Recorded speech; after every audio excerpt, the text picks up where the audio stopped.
सुधा, आखिर क्या हो गया है तुमको?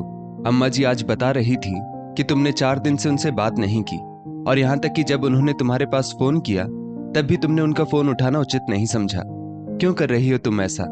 अम्मा जी तो सचमुच बहुत ही ज्यादा परेशान हो रही है तुम्हारी बेरुखी को लेकर।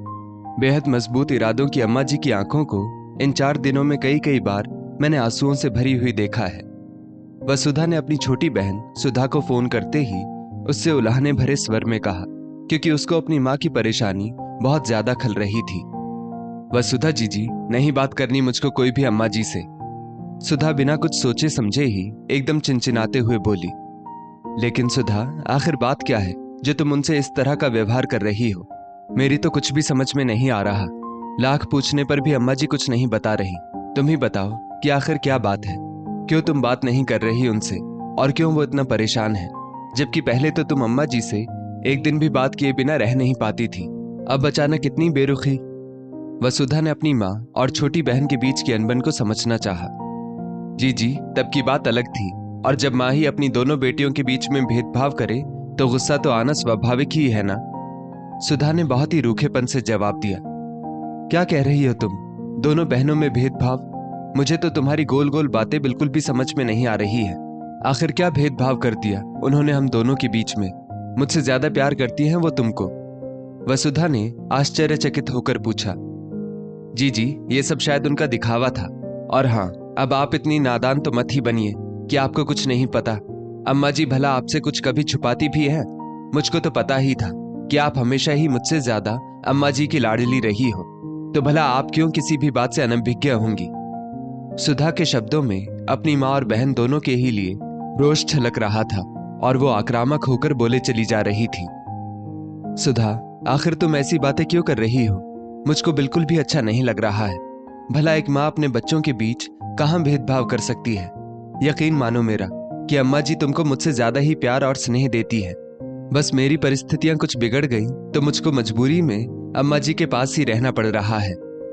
वसुधा कुछ रुआंसी सी हो आई। लेकिन जी जी, अगर ऐसी ही बात है तो जब मैंने अम्मा जी से घर का आधा हिस्सा मांगा तो उन्होंने साफ साफ मना क्यों कर दिया? जबकि आप तो अम्मा जी के साथ ही रहती हो और आपका पूरा खर्चा भी अम्मा जी ही उठाती है, तो क्या उनका सारा फर्ज एक ही बेटी के प्रति बनता है, मेरे प्रति उनका कुछ भी फर्ज नहीं? सुधा तो इस समय जैसे जहरीले तीर छोड़ रही थी। अच्छा, तो ये बात है, तुमने अम्मा जी से घर में आधा हिस्सा मांगा, तभी 4 दिनों से बड़ी दुखी और निराश सी नजर आ रही हैं वो। मैंने उनसे बहुत पूछा, लेकिन उन्होंने सिर्फ इतना ही बताया कि तुमने 4 दिनों से ना तो उनसे कोई बात की है और ना ही उनका फोन उठाया। लेकिन सुधा, तुमको अचानक घर के आधे हिस्से की क्या जरूरत पड़ गई?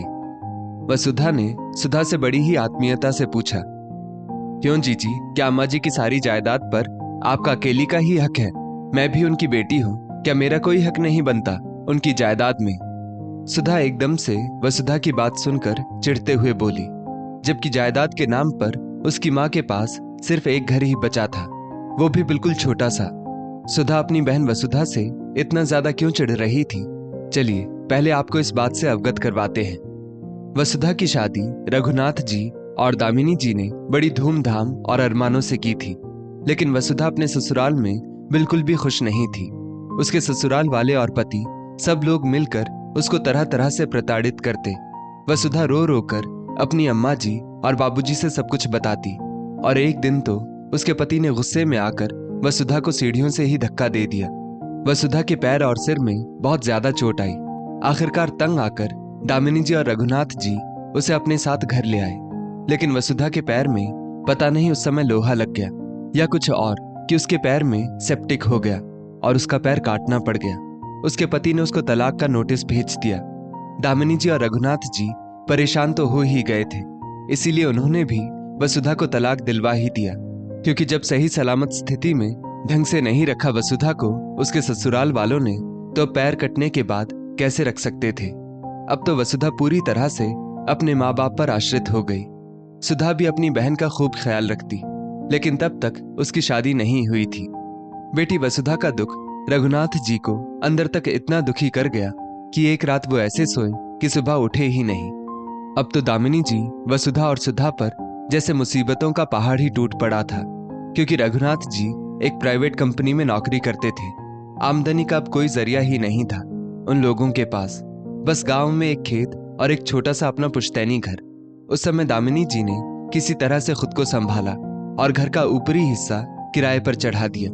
वसुधा घर पर ही बैठे बैठे साड़ी में फॉल लगाने का काम करने लगी। दामिनी जी ने गांव का खेत बेचकर सुधा की शादी ठीक ठाक घर में कर दी। सुधा अपने ससुराल में बहुत खुश थी और वसुधा और दामिनी जी का खर्च घर के किराए से और वसुधा के फॉल आदि लगाने से किसी तरह से चलने लगा।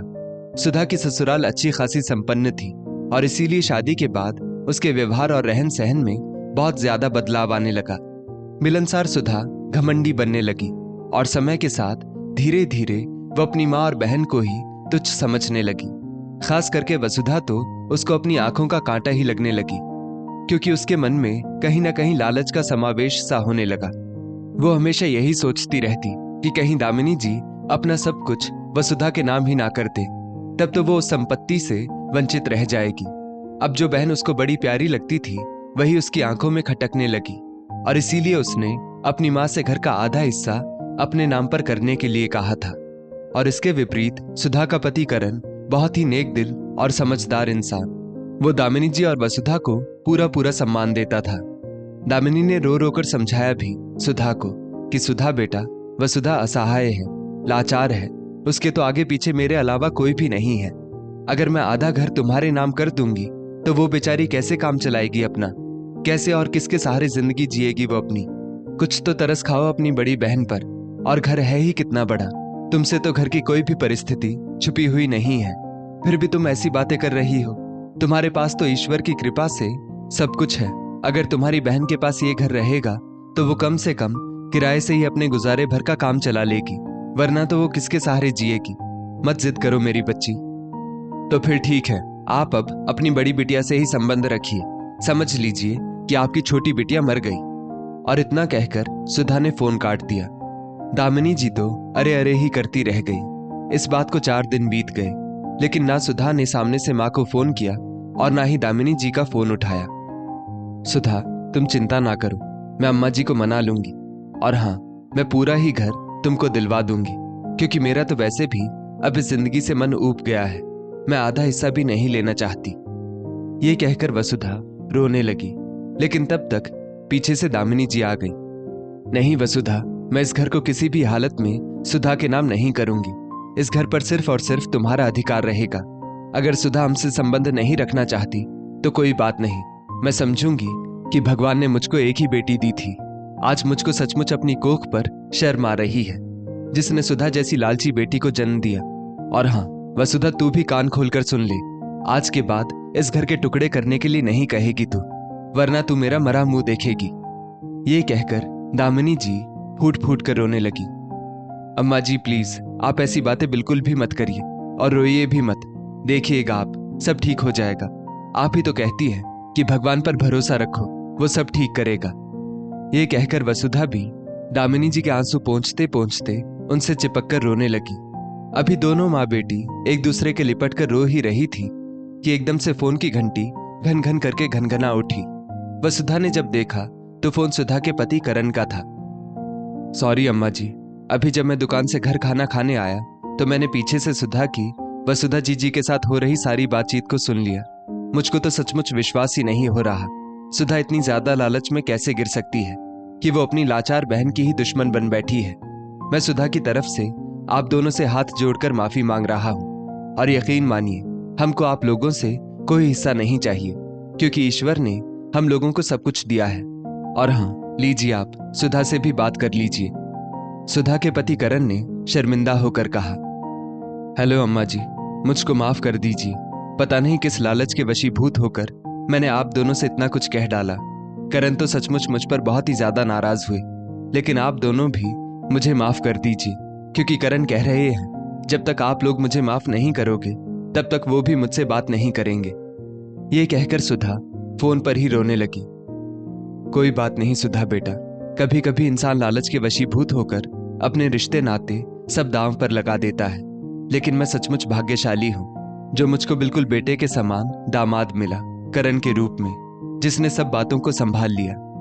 इतना कहकर दामिनी जी ने फोन रख दिया और तुरंत ही वकील बुलाकर घर वसुधा के नाम कर दिया, क्योंकि वो बिल्कुल नहीं चाहती थी कि उनके जाने के बाद वसुधा को अपनी जिंदगी जीने के लिए दुखों का सामना करना पड़े। दोस्तों, इस स्टोरी को लेकर आपकी क्या राय है, नीचे कमेंट करके जरूर बताइएगा। और ऐसी ही और भी बेहतरीन वीडियोस के लिए हमारा पेज जरूर फॉलो करें। धन्यवाद।